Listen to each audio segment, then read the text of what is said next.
umpe Bibiliya kuko ari inezeza. Umpe Bibiliya imbwira iby'ubugingo. Tugeze mu mwanya mwiza wo kwiga Bibiliya muri gahunda yo gusoma igice kimwe ku munsi. Muri iki cyumweru tuzasoma Ezekiyeli igice cya 12, 13, 14, 15, 16, 17 na 18.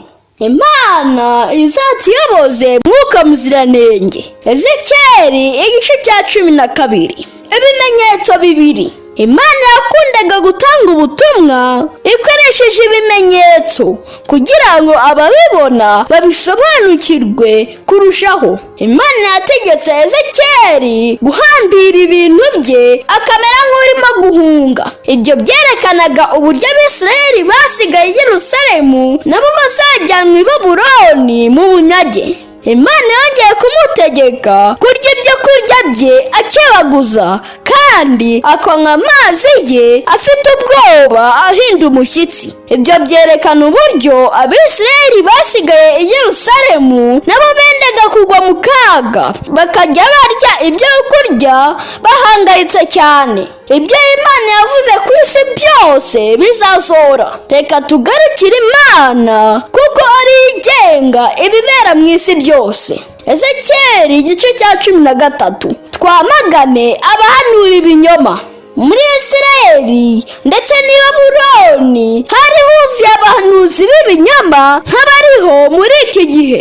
Bahanuraga ibyo bitekerereje bakabeshya ngo ni Imana yabatumye. Imana yavuze ko abo bahanuzi n'abahanuzikazi bahanura ibinyoma batazandikwa mu gitabo cyayo kandi ntibazinjira mu bwiza bwayo. Inyigisho zabo zibwira abantu ngo ni amahoro kandi isi iri mu kaga. Izo nyigisho zimeze nko gutera abantu ikinya maze bakibwira ko nta buribwe buriho.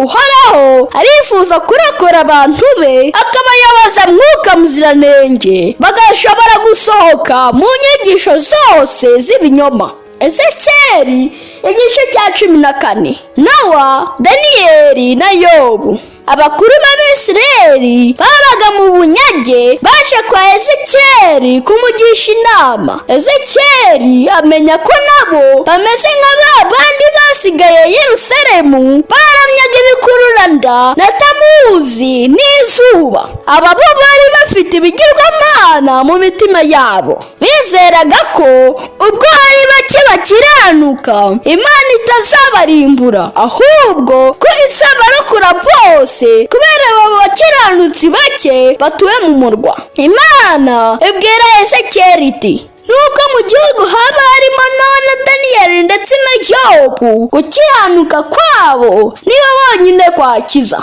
Ni ukuri Imana izacira buri wese urubanza kuko ireba mu mutima wa buri muntu. Reka twese tugirane umushyikirano n'Imana ku giti cyacu. Ezekiyeli igice cya 15. Akamaro k'umuzabibu. Imana yabajije Abisirayeli iti, mbese umuzabibu uzavamo imbaho zo kubazamo ibikoresho cyangwa uzavamo inkwi zo gucana?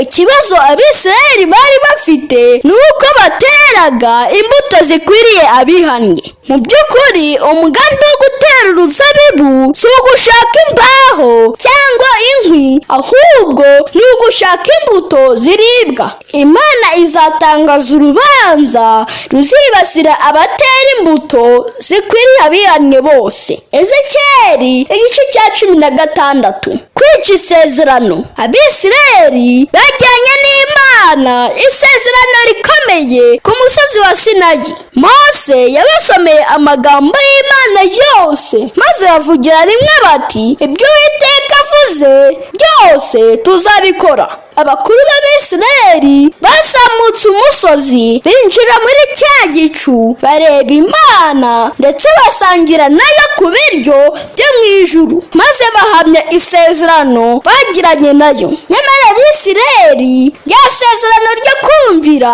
bararyishe. Uhereye kuri Nadabu na Abihu bene Aroni babonye Imana ukageza mu gihe cya Hezekiya bose bishe isezerano ryayo bana bananirwa kumvira Imana yahisemo kuzana irindi sezerano ry'iteka ryose rishingiye ku kwizera Yesu gusa, maze akatuyobora mu kumvira amategeko ye. Imana idukomereze muri iryo sezerano rishya. Ezekiyeli igice cya 17. Umugani w'ibisiga bibiri. Habayeho ibisiga bibiri binini, byose byagiraga amababa manini n'amoya menshi. Icya mbere cyo hiyongeragaho ko amababa yacyo yari maremare kandi kigagira n'amabara.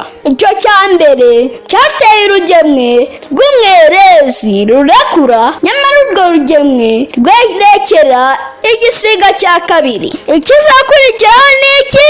Cya gisiga cya mbere kizaza kirimbure rwa rugemwe rw'umwerezi. Uyu mugani usobanura uburyo Nebukadineza yashizeho Sedekiya ku butegetsi i Yerusalemu, maze yabona atangiye gukomera agatangira kwitabaza Egiputa. Nebukadineza yaraje arimbura abasigaye i Yerusalemu bose, maze na Sedekiya amunogora amaso. Isezerano rihoraho ni iry'Imana ubwayo, kuko yo ifata aboroheje ikabashyira hejuru kandi ikabakomeza. Gusezerana n'Imana nibyo byadufasha. Ezekiyeli igice cya 18. Umuntu azazira ibyaha bye. Muri Isirayeli bari bafite umugani uvuga ngo ababyeyi bari imizabibu ishariye, nyamara abana babo abari babasharirirwa mu kanwa. Bari barumvise nabi itegeko rya kabiri rivuga ngo hora abana gukiranirwa kwa base. Iri tegeko ryerekanaga ko ibyaha by'ababyeyi bitanga umurage mubi ku bana babo, nk'uko byagenze ku bakomoka kuri Kayini wabaye icyigomeke ku Mana, abamukomotseho bakaba ibyigomeke nkawe. Imana yibukisha Abisirayeli ko kuba bari mu bunyage atari ibyaha bya ba sekuruza gusa, ahubwo ko nabo bagize uruhare mu gucumura. Imana iravuga iti, ubugingo bwa bose ni ubwanjye, ubw'abana n'ubw'ababyeyi.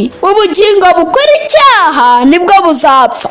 Imana iduhe gukora ibitunganye muri iki gihe cyacu. Muri iki cyumweru cyose Imana izakuyoboze Mwuka Muziranenge. Umpe Bibiliya imbwira iby'ubugingo, umpe n'amagambo Yesu yavuze.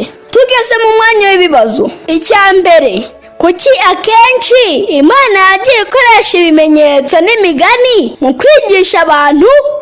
Icya kabiri, ni abahe bagabo batatu b'abakiranutsi bavuzwe muri ibi bice? Icya gatatu, ni bande bazahanirwa ibyaha ababyeyi babo bakoze? Bihamisha isomo. Imana ibahe umugisha.